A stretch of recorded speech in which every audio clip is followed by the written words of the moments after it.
And this is actually a topic that I've thought about quite a bit, especially with the continued rise in Wii U ports to Nintendo Switch. And before I get going on any of my arguments here for my position, I do want to make it clear that my issue is not that there are ports or even that there's just so many on its face. For sure, I should just say that it's not my motivating reason. Because, if the Wii U had been a massive success and Nintendo still made these ports, I would genuinely feel pretty differently about it. And of course, having the original Wii U games certainly makes me feel differently about the fact that there are all of these Wii U ports compared to someone who'd never had the console. If you want to see a great example of that, see how I, after it was announced and thought it was interesting, ended up completely souring on Super Mario 3D World plus Bowser's Fury when I found out that the online multiplayer was only with friends. It's certainly I certainly hold apparently super unorthodox opinion on it, since I've seen all of these posts and polls about like Super Mario 3D World's the best Nintendo game of the year already, and of course it got glowing reviews because it's still Super Mario 3D World, which regardless is a fantastic game. So I want to make my stake clear here that even if I obviously cannot take away my bias, that inevitably, just by virtue of these coming out, I'm going to have a little bit of salt that I spent money on all of these games earlier. That is not my motivating reason for being concerned about all of these ports. And I'm not just concerned because Nintendo's being lazy by porting Wii U games over to Switch. Okay, that is not my issue. My issue is a little bit bigger, and I guess it's really kind of abstract. So whether or not it is a real issue remains to be seen, but it's still something that just kind of lingers in the back of my mind for a few reasons. But before before I get into my arguments, I just want to cover like how many Wii U games have received ports, in fact. Now, this probably isn't a comprehensive list. I was just thinking about like, what all games are in my own collection for starters that have ports. There's probably a good handful that I'm still missing here, but for sure, as far as ones I own, now on Switch you have Mario Kart 8 Deluxe, which is a port of Mario Kart 8 with a couple of extra additions. That actually is a game that I own and paid full price for. But I mean, I love Mario Kart 8. And it was actually the first and only Wii U port at the time, so I was okay with getting it, including for full price. There's Pokken Tournament DX. That was another one. I think I actually got that one for Christmas, so I actually didn't pay any money into it. But that at least came with all the characters from the arcade version of Pokken that did not get added to the Wii U version later on. And I had hardly played the Wii U version of Pokken Tournament, and I even already had the Amiibo card version of it, so I got like the special thing that I would have wanted from it. So there wasn't a ton of hard feelings there. And again, I think that was only like the second Wii U port, so Nintendo still had some leniency with me.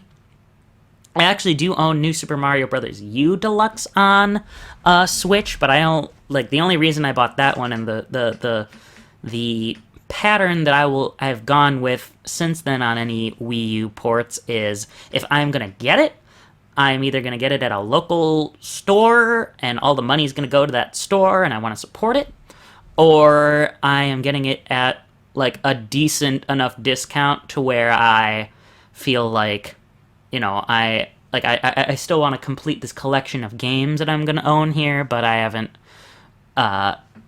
effectively rewarded Nintendo for kind of making this simple port.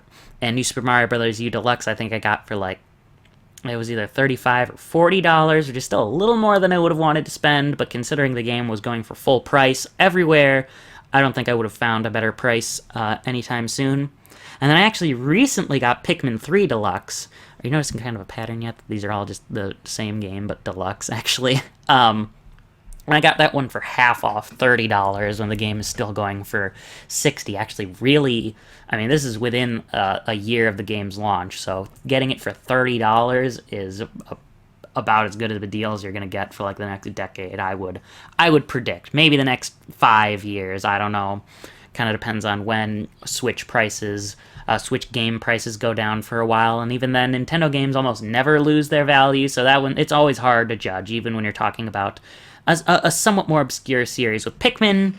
And I'm actually, I mean, that was just one of the ones that happened to be on sale. Honestly, that Pikmin 3 Deluxe is probably one of the ports that I am the least happy with, because Pikmin 3 on Wii U is like one of the few games that sticks out as being enhanced because of the Wii remote. Not so much because of the gamepad in the Wii U version, although I actually like it more than some other folks do. But the team who worked on Pikmin 3 Deluxe, I'm not sure if it was Grezzo or what team it was, but they could not capture the same control, specifically because there is no sensor bar. And granted, I am playing with the gyro-only controls, so maybe if I played with the gyro plus pointer, I've heard that's what people like, or excuse me, the gyro plus, I think it says pointer, but it's essentially the gyro plus stick. Maybe I would like that a little more, so I might be being a little unfair to Pikmin 3 Deluxe. Some folks say the Switch version controls better. I think the opposite. And I cited this same reason when I did my review of Clubhouse Games 51 Worldwide Classics, another game that I actually do quite love, and it's because the pointer just gets way out of sync too often, because there's nothing for you to actually point at, like you have the sensor bar on the Wii and Wii U. But as far as a bunch of other games, I already just listed 4, which would be plenty, in my opinion. At least for individual games. If these were, again, I guess also, if these were collections, then maybe that I would feel a little different. New Super Mario Bros. U Deluxe is kind of a collection, but I digress. There's also Captain Toad Treasure Tracker, which is just a straight-up port other than the new Super Mario Odyssey levels. And of course, since you don't have the touchscreen of the Wii U gamepad, there's this just pointer floating around on screen that you have to control with gyro. I've actually played the demo for it, but I don't own the full game. I've found it's a good bit more awkward than just having the touchscreen available to you. Actually, even then still, you had to control the camera in the Wii U version only using the gamepad tilt. I mean, you could still rotate the level with the right stick, but I did not like that. I wish I could have just used the control stick and left it at that, but whatever, I don't need to review Captain Toad Treasure Tracker right now. Of course, I just talked about how upset I am about Super Mario 3D World plus Bowser's Fury, because man, that's a game that I just so much wanted to be like, this is going to have a sufficiently new reason for me to double dip on it, but the fact that online play is only for friends, and I don't know anyone who would also own Super Mario 3D World plus Bowser's Fury, let alone know people who, if I bought it, would pick up a copy just to play with me online, that isn't really worth it. And the 3-hour adventure for 100% that is Bowser's Fury is not enough for me to spend $60 on it. And I know people have been like, Bowser's Fury is the way that 3D Mario should be in the future, because it's like a perfect fusion of the like Super Mario 64 and Odyssey style and the 2D style of Mario games. Like, that could be true. I have not played it, obviously, but still, is that experience worth $60? And even still, is it fair to compare Bowser's Fury to Super Mario 64, Sunshine, Galaxy, or Odyssey, when those are full, complete games, and this is just a single, effectively it's the same size as just a regular level in Super Mario Odyssey. Maybe it's a little bigger, with just 100 cat shines, which granted, you still paid full price for 120 stars in Super Mario 64 on the N64 back in the day, and 120 shines in Super Mario Sunshine on the GameCube back in the day, and 120 stars in Galaxy, etc., etc. So, but those games also weren't just 3 hours long. Super Mario 64 alone is at least double the length. Of course, your mileage may vary depending on how quickly you beat the game. But I'm just kind of airing out my laundry on Super Mario 3D World plus Bowser's Fury. I don't think that would be worth $60. But if other people think it is, that is their complete right to think that, and I will just respectfully disagree with them on it. There's also Hyrule Warriors Definitive Edition, which is actually the third version of Hyrule Warriors. I actually went ahead and bought Hyrule Warriors Legends on the 3DS. So unless the game really goes on sale, I have no interest in buying a third copy of Hyrule Warriors, especially because I actually completed the story mode in the 3DS version. I hardly touched the Wii U game. Although what I played, I actually really enjoyed. So credit, it is a good game, but I don't know if I really want to pick it up again. And then for sure, the last of the first-party ports that I can think of is Donkey Kong Country Tropical Freeze, which outside of the ability to play as Funky, is almost identical to the Wii U version. And then, of course, there's the third-party ports, but I don't really get upset about those because third-party companies are just going to port games no matter what. There's your Lego City Undercovers and, of course, the upcoming re-release of Fatal Frame Maiden of Black Water, now coming to Switch, as well as other platforms. So that one I'm actually a little bit less upset about since we're at least sharing the wealth on Fatal Frame 5. And actually, even depending on how fast and loose you want to be with the definition of a port, I could even see folks, if they want to be a little bit less generous, including Splatoon 2, Super Mario Maker 2, Mario Tennis Aces, and even Super Smash Bros. Ultimate as Wii U ports, because those games are really pretty similar to Splatoon on Wii U, Super Mario Maker on Wii U, Mario Tennis Ultra Smash, and of course Super Smash Bros. For Wii U. Although, I actually think the only one of those four that is even an open question, and I don't think it's really that much of an open question, I think the case is pretty closed on it, is Splatoon 2. That's the only one that I could maybe see an argument for people thinking of it as a glorified Wii U port of Splatoon. But for sure, Super Mario Maker 2, Mario Tennis Aces, and Super Smash Bros. Ultimate are far different from their Wii U counterparts. And even then, I personally think Splatoon 2 is different enough, so I have no problem owning it. And then, of course, there's the Legend of Zelda Breath of the Wild, which came out on both consoles on the same day. So you could argue that one's kind of a toss-up in that the game, in that Breath of the Wild, was originally meant to be a Wii U game, and because the Switch was already basically done, it was just kind of plopped on Switch and ended up becoming a big Switch game instead of a big Wii U game, just because the game either wasn't ready or Nintendo was just like, okay, we need a killer app for Switch, and that game is going to be done just about the same time as the Switch is finished, or just we can let them keep working on it and keep refining things until the Switch is ready to launch. So, I would actually personally consider Breath of the Wild a Switch port, just because the way I envisioned the game was on Wii U, but I totally respect the argument that it's not. I think it's fair. I see it as a port, even though I don't see Splatoon 2 in that same sort of way in some of those other games. And that alone, I think I just gave a list of like what you could argue are at least 1, 2, 3, 4, 5, 6, 7, 8. So for sure, 8 definite done deal ports. Plus the third-party ones that I just listed, those 2 alone make the list 10, plus another. I mean, you could argue, again, depending on how fast and loose you want to be with the definitions, that there's like 8 to 13 Wii U games that are just on Switch. And that's, this is a console with hundreds, thousands of games, potentially. I don't know the exact count off the top of my head, but 13 is no small chunk to just be ports. And again, none of these, other than maybe New Super Mario Bros. U Deluxe, could be collections, as that has New Super Mario Bros. U and New Super Luigi U in it.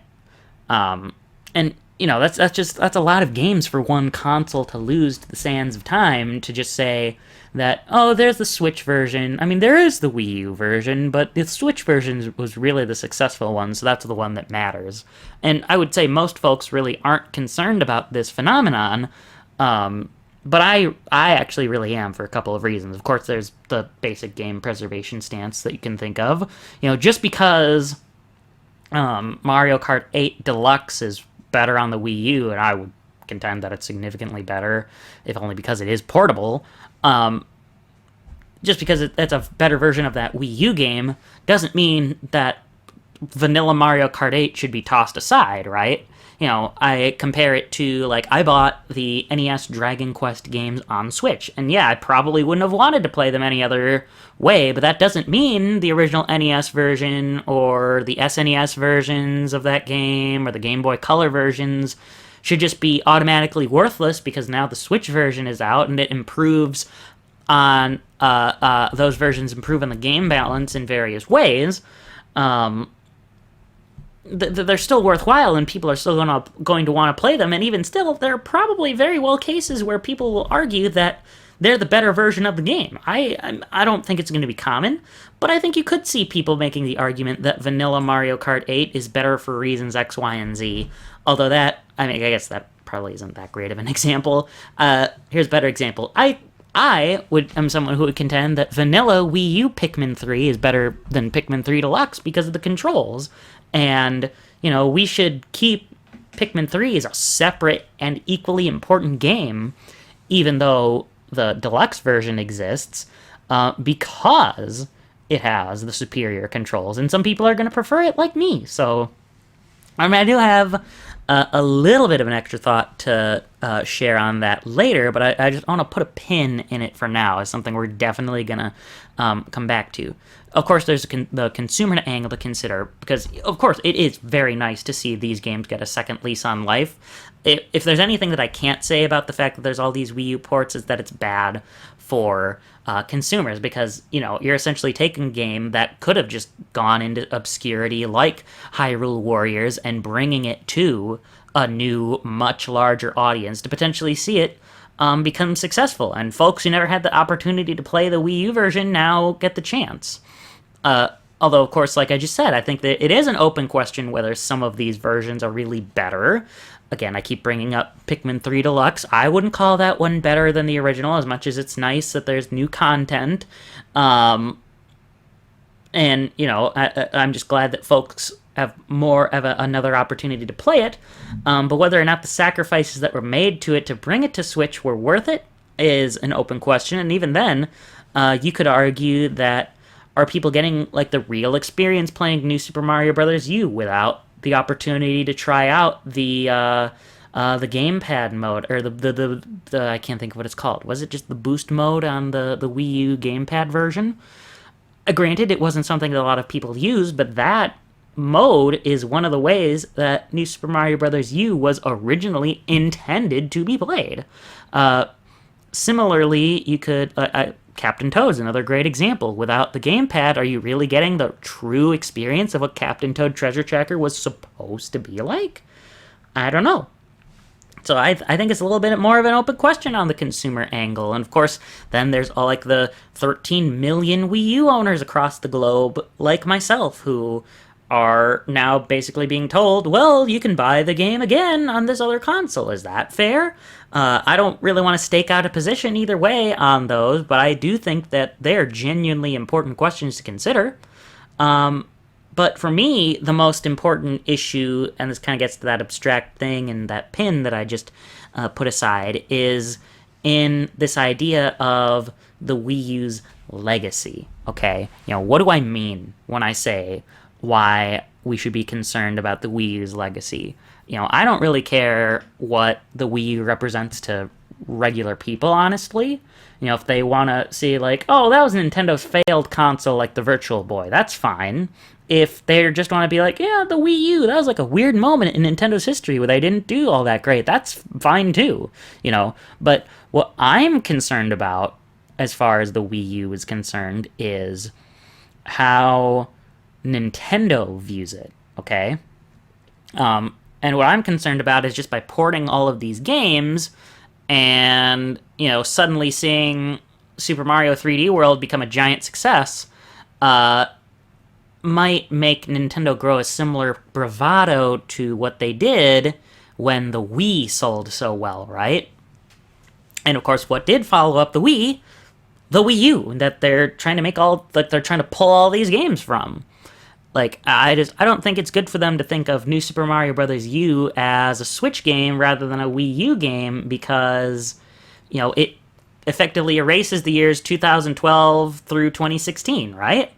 We need three strong competitors in the gaming console landscape, and they all need to provide something special. But I don't, I guess I want Nintendo to have these Wii U games stay Wii U games, or at least still remember them as Wii U games as opposed to just Switch games, because they don't need to repeat the mistake of the Wii U. You see what I'm saying here?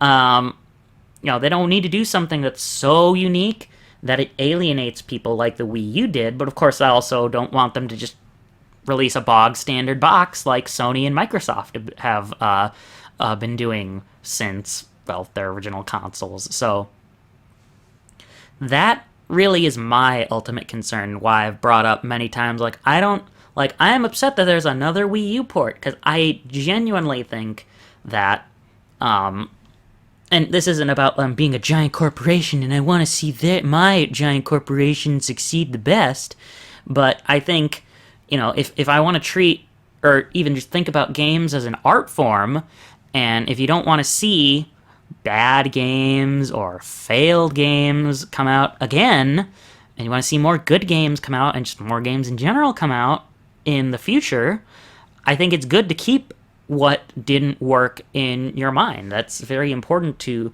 have a growth mindset to say, okay, that didn't work, but I can't just erase that it didn't work and replace it with a new version that does work because I have a different piece of hardware that works. And that's just kind of what I see happening with all of these Switch ports. Hopefully I'm wrong. And that's the thing. If I am wrong, this is probably one of the things that I'd most love to be proven wrong on, to be kind of overly cautious here. Because I do want to see Sony and Microsoft and Nintendo all continue to succeed.